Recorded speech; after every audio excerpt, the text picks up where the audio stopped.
I'm assuming if you've found yourself on this video, you're looking for more riding advice or tips. Maybe you're new to motorcycling, or you just bought your first motorcycle. Maybe you've been riding for longer than that.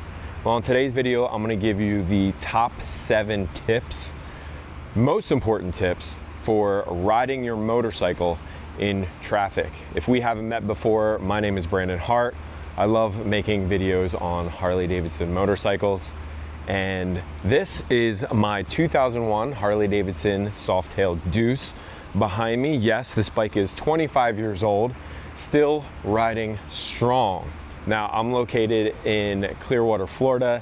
It is a perfect 80-degree day in early March. We're gonna take advantage of it. So I'm gonna hop on the bike so we can talk about this a little bit more. Make sure you hit that subscribe button below so you don't miss any of my videos related to beginner riding or new tips. We also do some vlogging around here, bike events, everything related to motorcycles, everything you can think of. If that interests you, hit that subscribe button below. Let's hop on the Deuce and talk about it more.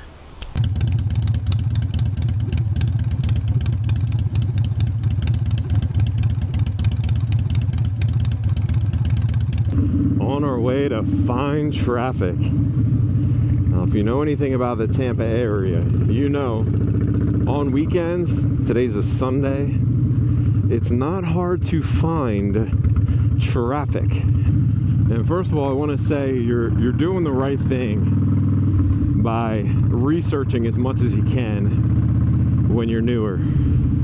I remember when I was getting started out, that's what I would do is, YouTube was still kind of new, but I was trying to research as much as I could when I wasn't riding, so that when I was, I could practice some of the things that I learned. I'll start with number 7 in our countdown, and that's going to be staying in first gear when you pull up to a stop like this. If you notice, I don't put my bike into neutral, and there's a reason for that. If something was to happen, I need the ability to get out as fast as possible, and I'm breathing in this freaking diesel fuel right now. But if someone was to go down, and let's say I saw a vehicle behind me approaching, they were going really fast, it looked like they weren't going to stop. If you're in neutral, you got to get out there and click into first. Just stay in first gear. And when you're newer, that actually is a lot easier than finding neutral on your way down. And I've coached a few people on riding, and some are really worried about finding neutral before they come to a stoplight. And I'm like, you don't have to do that at all.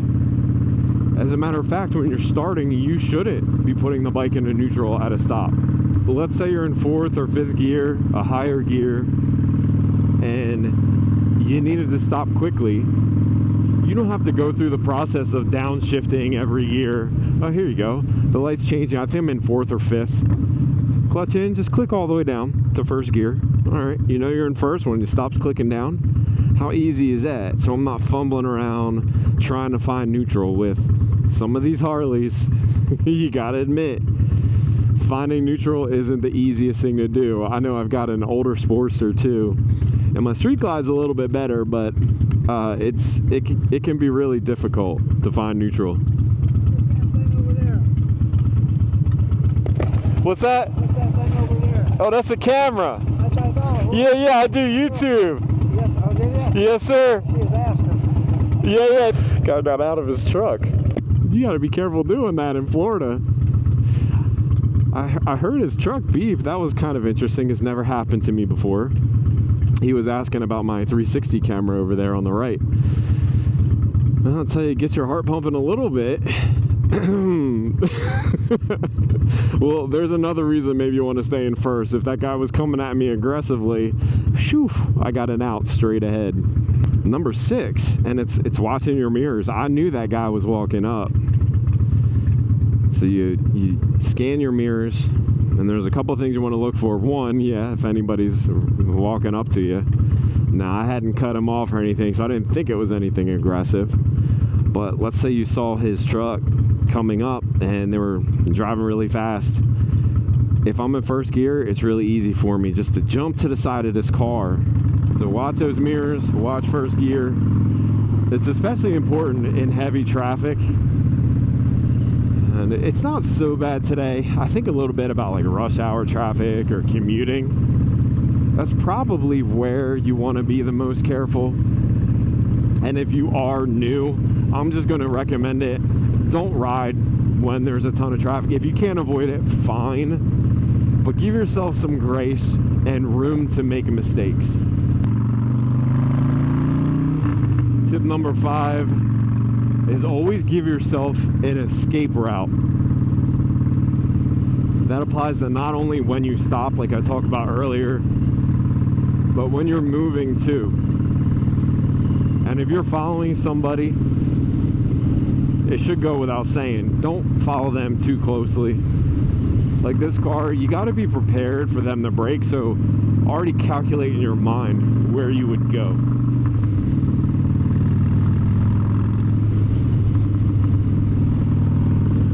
I know in the state of Florida, it's probably a little bit worse than other areas. That's why our insurance rates are so high. But people do not pay very close attention when they're driving in cars. I think part of that is the tourist population that we have, not as familiar with the road, so you can expect cars to stop pretty quickly. So don't be surprised by that. Kind of know an escape route. Like this Tesla in front of me. If he was to brake, well, I got some room on the left-hand side, and then I could say, okay, maybe if I stay to the right, that will provide me some cover too. But I know there's no car in front of him, so I feel pretty good right now. Now, traffic is slowing a little bit up ahead. So you want to calculate that already in your mind, like, okay, we're going to slow down a little bit. Have that escape route planned out. I see that car in front is braking before the guy in front of me. I'm always looking a couple cars ahead. And that's going to help you when you're making these decisions. Up here, you can either go right or left. Now, on the right is Clearwater Beach, and if you know anything about Clearwater Beach, it's busy. One of our busier beach towns. I don't like to ride through there as much. It's just a lot of stop and go on the weekend. So we're going to go left towards the Indian Rocks and Madeira Beach and all that. Now, you see how I kind of pulled to the left behind this car? I'm looking at my mirrors, like I said earlier, with the guy behind me who did slow down. But if he didn't, I could just go to the left, straight through here, and it's a clear escape path. And then as you're following, lane positioning is a piece of it, giving yourself an escape route. I either pick the left or the right. Most of the time I'm on this left-hand side if it's a 2-lane road like this, so you can keep an eye on traffic in front of you. And if someone in front of you wants to make a left-hand turn from their end, they can see your headlight, as well as a person in front of you. Now, the beach towns are a little different, and this could apply to cities too. See, this truck just cut this guy off. It could apply to cities as well. Maybe if there's a lot of pull-out lanes, like side streets and alleyways on the right, you stay on the right-hand side so those guys see you. So sometimes if I see a car about to pull out on the right, I'll move my bike to the right side so they can see my headlight. And then the same thing to the left. So your lane positioning, giving yourself that safety net. Wow, just beautiful. Just look at that. Water is perfect, not too much wind. We'll take it. Number 4 is going to be covering that front brake. I got 2 fingers on it right now. The front brake is going to provide you with more stopping power than the rear, but I'm going to caution you with that. you want to apply equal pressure. This bike does not have ABS. If yours does, typically ABS, what that means is it applies equal pressure, front and rear brake, whether you hit the front or the rear. I'm a big fan of dragging my rear brake on slow maneuvers like this. But when you're at speed in traffic, cover that front brake. Now, you do want to be careful, because if you grab that front brake as a reaction and you really pull it, make sure your handlebars are 100% straight. And I'll even use that as a rule. When you are turning your bars, do not use your front brake. Obviously, you're going to cover it for being able to stop, right, when you need to. But the bars have to be straight on your bike.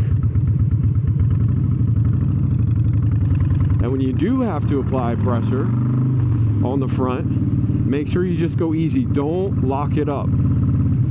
Because if you panic and you pull that front brake, you have the potential of locking up that front wheel, and that is the last thing you want to do. There's almost no way to recover from something like that, especially if your bars are turned and you smash that front brake. Prepare to smash yourself at the same time. But situations like this, I got that front brake covered. It's going to allow me to stop a little bit better if I need to. Number 3 is use the friction zone to your advantage. I have a video on how to shift a motorcycle. I'll link below. But my left hand here on the clutch, when I'm moving slow, my best friend is knowing when that clutch engages the transmission. So before you even think about getting out on the road in traffic, find yourself a parking lot and practice where that friction zone is. The friction zone is going to be different on every motorcycle you ride.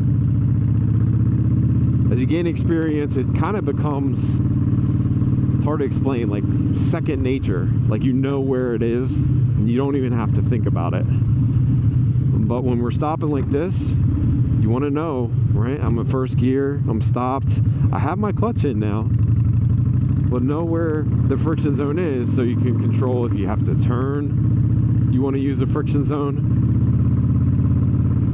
And if you're turning at slow speed, you don't want to have the clutch all the way in. And you also sometimes don't want the clutch all the way out.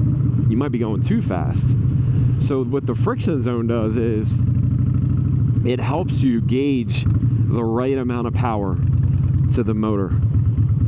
I think one of the biggest fears most of us have as new riders is dropping the bike. But if we're giving it enough throttle and we understand the friction zone, you're not going to have to worry about dropping your bike. Even if you're taking that tight turn, give it enough power, look through the turn, and you'll be okay. Number 2 is avoid blind spots.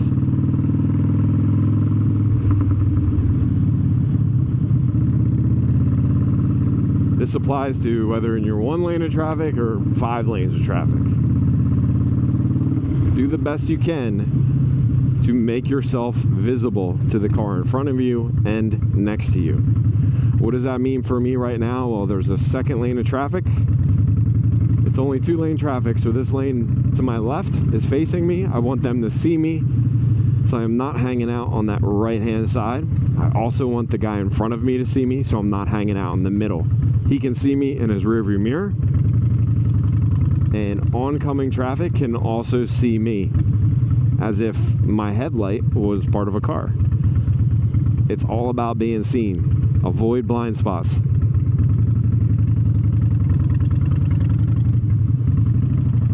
And I've seen in videos the guys, slapping mirrors and stuff like that when cars cut them off. 99% of the time, they don't see you.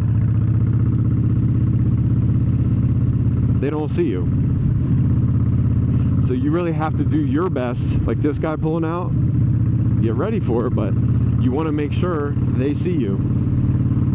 Same applies to 2-lane traffic, right, or more lanes. If you're passing someone, don't hang out in a spot next to their car.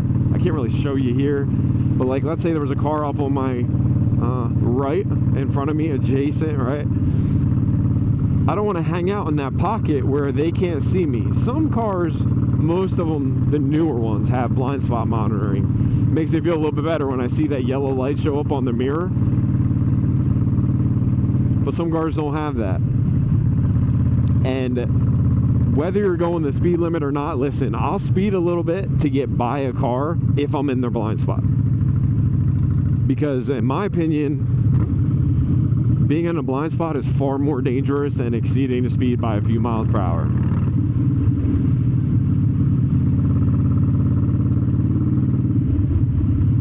Got some boats out there in the intercoastal. All right, well, hey, if you made it this far, I really appreciate you.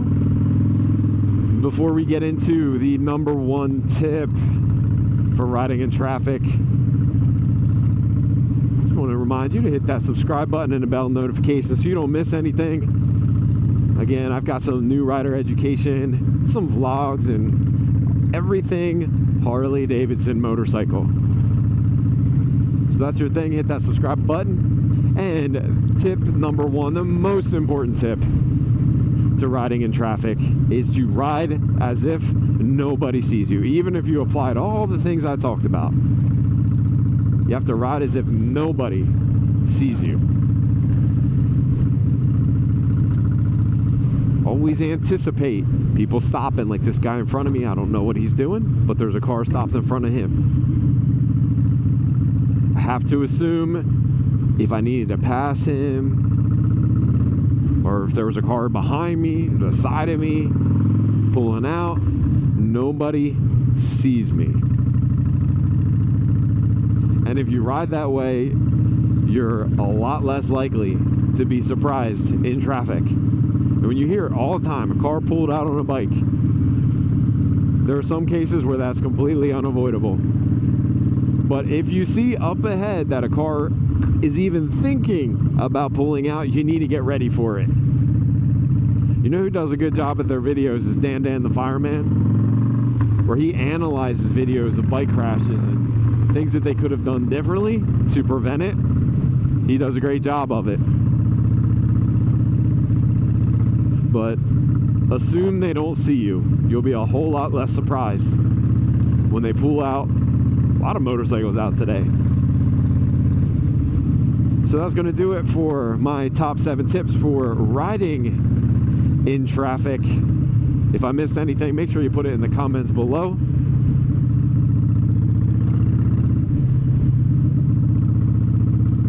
Stay tuned. We're going to have weekly content on new rider focused videos, as well as my regularly scheduled programming. I appreciate you for watching. As always, remember to keep that rubber side right down. Keep that rubber side down where it belongs. I appreciate you. Take care and ride safe. Peace.